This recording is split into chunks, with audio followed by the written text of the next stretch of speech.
Hello and welcome to a special video. In this video, I want to talk about the situation that has surrounded Rasmus Højlund and kind of bring it down to a concise story. Why he kind of wants to leave at the moment and how things got here. If we start with last season and just looking at the statistics, obviously Rasmus Højlund was brought in his first year for £64 million plus add-ons under Erik ten Hag, under previous management and all of that. Now, that deal itself was a bit of a surprise, as he was essentially brought in for a price that was believed at the time to be 20 million to 30 million higher than his asking price. And suddenly, overnight, it shot up. Now, this raised some alarm bells in the beginning, because you're taking a young striker who, at the time, when we look at the numbers, had only scored a total of 9 goals and really had half a season. Not his fault that the price got so high, but certainly there were some red flags. He showed up, there was a back injury, he ended up out for a while, and eventually settled in and made it into the team. Now, in his first season, he had a pretty decent return of about 10 goals, but there were already some warning signs that had shown up, and they were on the radar of everyone at United, because remember, in that first full season, of course, Ineos came in, Wilcox came in, a lot of people came in, and they started to really assess the club. There were warning signs at this time. When you go back to the stats that were shown there, you can see that while he scored all these goals, there was big gaps where nothing happened, and the majority of his goals came in this very short segment. Following that, he picked up a couple injuries, came back, had a bit of a difficult time failing to really impact games much before he was ultimately dropped, scoring as a substitute in the end of what were, if you remember those games, a little bit of dead rubbers after United switched to a false 9 system, which in the end actually won him the FA Cup against Man City. So the worry was there, and it started. And that's why in last summer, United made the move, almost surprisingly, to bring in another striker in Joshua Zirkzee, which was not, at the time, the first thing on their radar. They were actually looking for right wingers to start the summer off.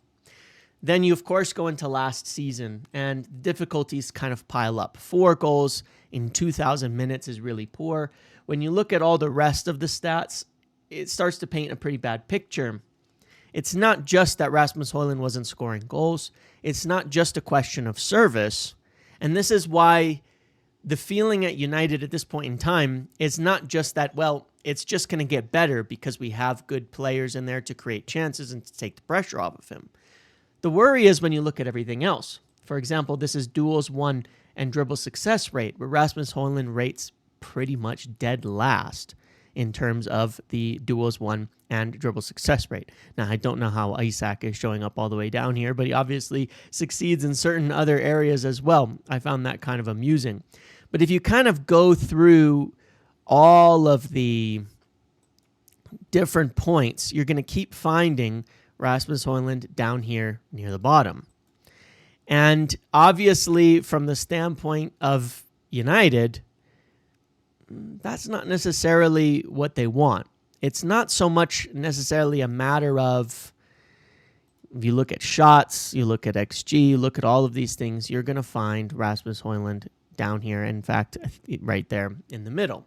So the concern with Rasmus Højlund grew into not just a matter of him not scoring goals, but not really doing anything else particularly well. And it became such a problem, of course, that in this summer window, United, after bringing in 2 other forwards, went out and spent that $85 million on Benjamin Šeško.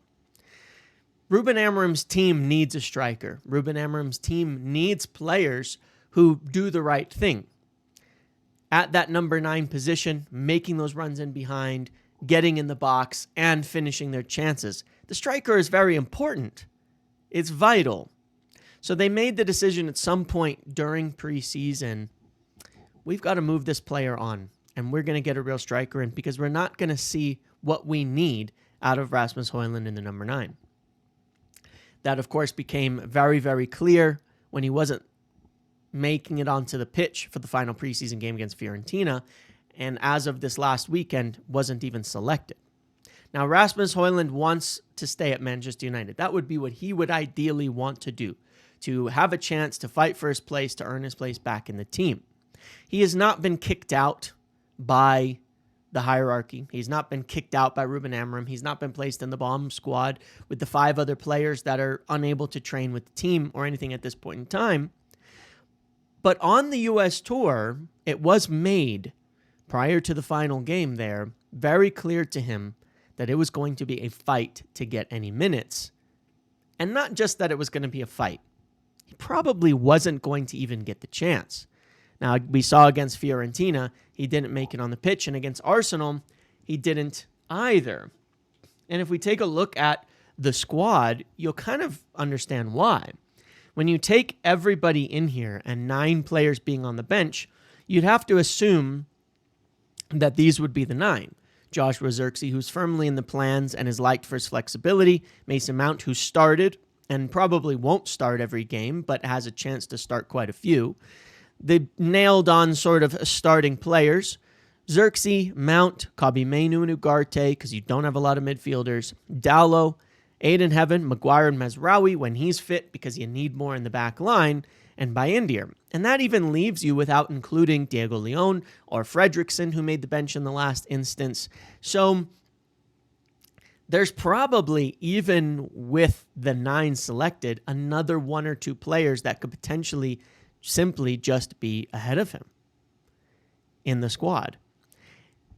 The chances for Rasmus Højlund are going to be very limited. Now, this is a future he has not necessarily wanted to face, and a reality that he's not necessarily wanted to deal with. Rasmus Højlund has always wanted to be at Manchester United. It's been his dream club. It's why he chose it. It's why he ended up there. He wants to be at United. He's a United fan.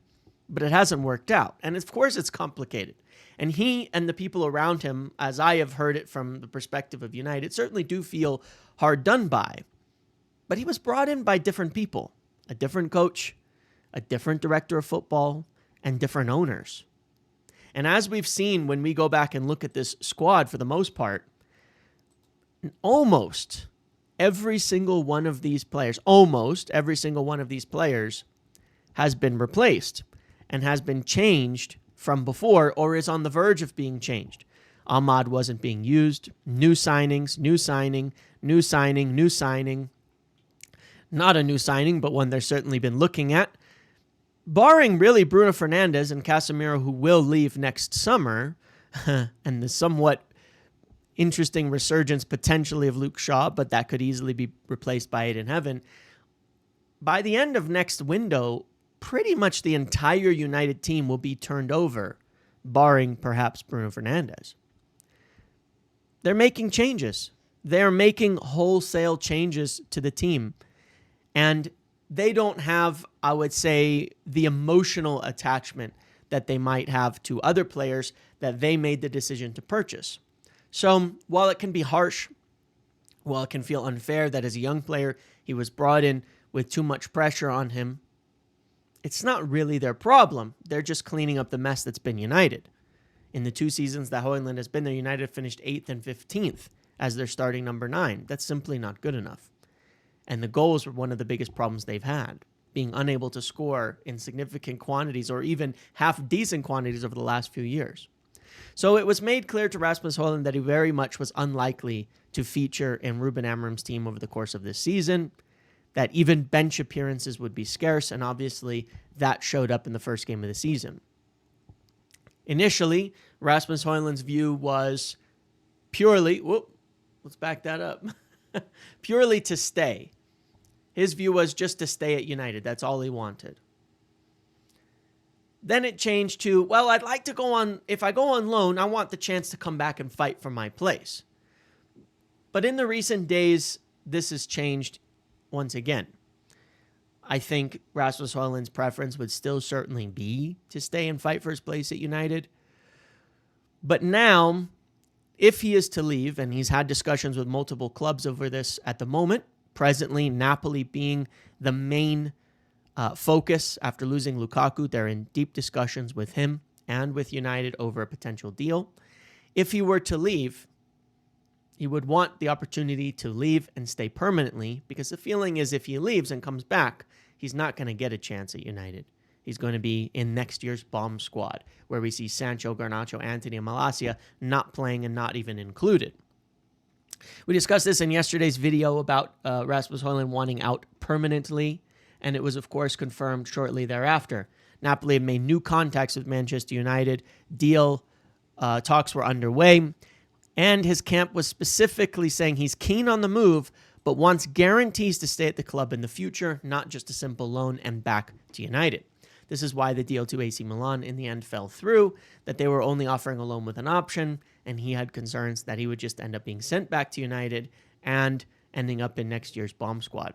Again, this is my information that comes from one side of it, but it seemingly has been confirmed as well from Fabrizio Romano, who I would assume is well clued in to his camp and his people and where things are at.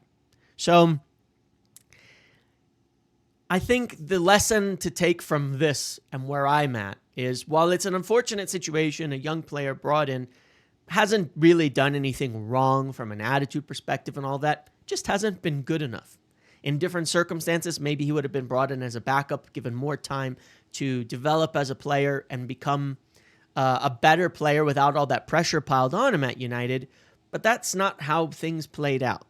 Hopefully, moving forward with things done right, we won't be creating these sorts of situations in the future where players come in unproven and are set up to fail, but are given the opportunity to grow.